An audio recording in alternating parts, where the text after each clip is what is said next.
Welcome to our channel, where learning English is fun. Today, we're going to talk about one of the most controversial people in history, Adolf Hitler. Whether you like him or not, his life is full of dreams, failures, ambition, and power. From a young boy with big dreams to a man who changed the world, this is the story of Adolf Hitler, told in a way you've never heard before. Are you ready? Put on your headphones, sit back, and let's enjoy this amazing story that will help you improve your English. It all began on April 20th, 1889, in a small town called Braunau am Inn in Austria. A baby boy was born to Alois and Clara Hitler. They named him Adolf. No one knew this little boy would grow up to change the world. As a child, Adolf was just like any other kid.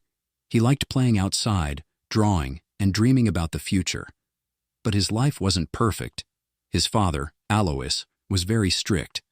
Alois wanted Adolf to study hard and get a government job just like him, but Adolf had a different dream. "I want to be an artist," he would tell his mother, Clara. His mother loved him and supported his dream, but she couldn't change his father's mind. Adolf's childhood was full of fights with his father. His father would shout, "Art is not a real job," and Adolf would stay quiet, hiding his tears. When he was 13 years old, his father died suddenly. Some people thought Adolf would feel free, but losing his father left a hole in his heart. Adolf started skipping school. He was once a good student, but now he didn't care. Teachers would say, "Adolf is smart, but he is lazy." All he wanted to do was draw. After finishing school, Adolf packed his bags and moved to Vienna, the capital of Austria. He was so excited. "Vienna is the city of art. I will become a famous painter here," he thought. He applied to the Academy of Fine Arts, a big art school. But when the results came, his heart broke. He didn't get in. The school told him, "Your work is not good enough." Adolf felt humiliated. "I'll try again," he said. But the next year the school rejected him again. He was devastated. Without school or a job, Adolf's life became hard. He lived in tiny, dirty rooms and sometimes slept on the streets. He painted postcards and sold them to tourists for a little money. "Why is life so unfair?" he often thought. During this time, Adolf's mother passed away. He was alone and angry. He started to blame other people for his failures. "It's not my fault," he would say. In 1914, everything changed. World War I started, and Adolf saw a chance to make his life meaningful. He joined the German army. He loved being a soldier. "Finally, I am part of something big," he thought. Adolf was brave in the war. He carried messages across dangerous battlefields and received 2 medals for his courage. But in 1918, Germany lost the war. Adolf was furious. "Our leaders betrayed us," he shouted. He felt Germany needed someone strong to bring it back to power. After the war, Adolf returned to Germany. The country was in chaos. People were poor and hungry. Many were angry about the war's end. Adolf saw this as his opportunity. He joined a small political group called the German Workers' Party. Adolf was a powerful speaker. When he spoke, people listened. His words were full of anger, passion, and promises. "Germany will rise again," he would say. Slowly, more and more people started following him. Adolf changed the name of his group to the National Socialist German Workers' Party, which was also called the Nazi Party. He designed a symbol for the group, a red flag with a black swastika. "This will be the most powerful symbol in the world," he said. His speeches became well known, and thousands of people came to listen. They believed in his dream of a strong Germany. But Adolf's ideas were harmful. He blamed certain groups of people for Germany's problems and wanted to make Germany only for Germans. After World War I, Germany was in big trouble. Many people didn't have jobs, food was expensive, and many families were hungry. The country had to pay a lot of money to other countries because they lost the war. Germans were angry and sad. Adolf Hitler saw their pain and told them, "It's not your fault. I know who is to blame." His words gave people hope, but they also made them angry at others. Slowly, Adolf became more and more popular. Adolf worked hard to grow his party. He held big meetings and gave loud, emotional speeches. "Germany can be great again," he shouted. People clapped and cheered. They believed in his dream. In 1923, Adolf tried to take control of the German government by force. This was called the Beer Hall Putsch, but it failed. Adolf was arrested and sent to jail for 9 months. While in jail, Adolf wrote a book called Mein Kampf, which means My Struggle. In this book, he wrote about his ideas. He said Germany needed to become powerful and that certain groups of people were the enemy. The book became popular, and many Germans started to believe in his ideas. After getting out of jail, Adolf worked even harder. The Nazi Party became stronger.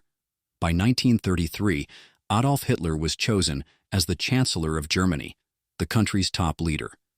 This was the start of a new chapter. Adolf promised jobs, a strong military, and a bright future. The people trusted him, but they didn't know what he was planning next.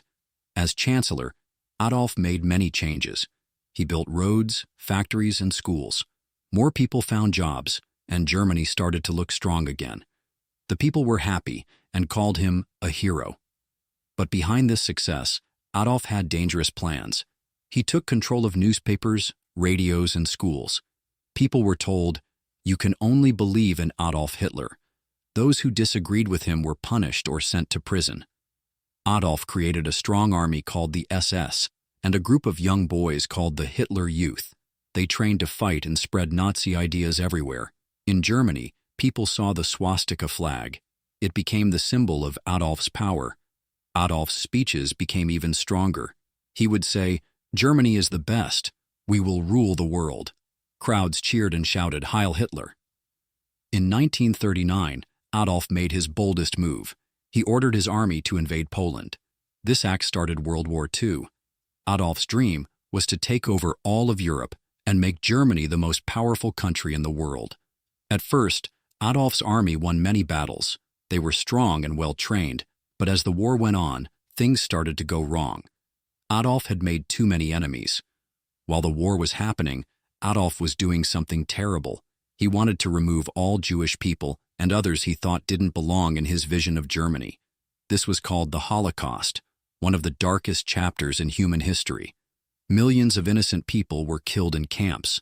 By 1944, Germany started losing the war. Adolf's enemies, like the United States, the Soviet Union, and Britain, were too strong. Bombs fell on German cities, and the people who once called Adolf a hero began to lose hope. Adolf became paranoid. He trusted no one and spent most of his time hiding in his bunker. By 1944, Adolf Hitler's dreams of ruling the world were falling apart. His army, which once seemed unstoppable, was now losing battles everywhere. The Soviet Union, one of his biggest enemies, pushed the German army back from the east. At the same time, American and British soldiers attacked from the west. German cities were bombed day and night. Families lost their homes, and the people began to turn against Adolf. "Why did we follow him?" many asked. But Adolf didn't give up. He sat in his bunker giving orders to his generals. "We will not surrender," he shouted. But deep inside, even Adolf knew the war was lost. In early 1945, Adolf stayed in a bunker deep underground in Berlin. The bunker was cold and dark, but it was safe from bombs.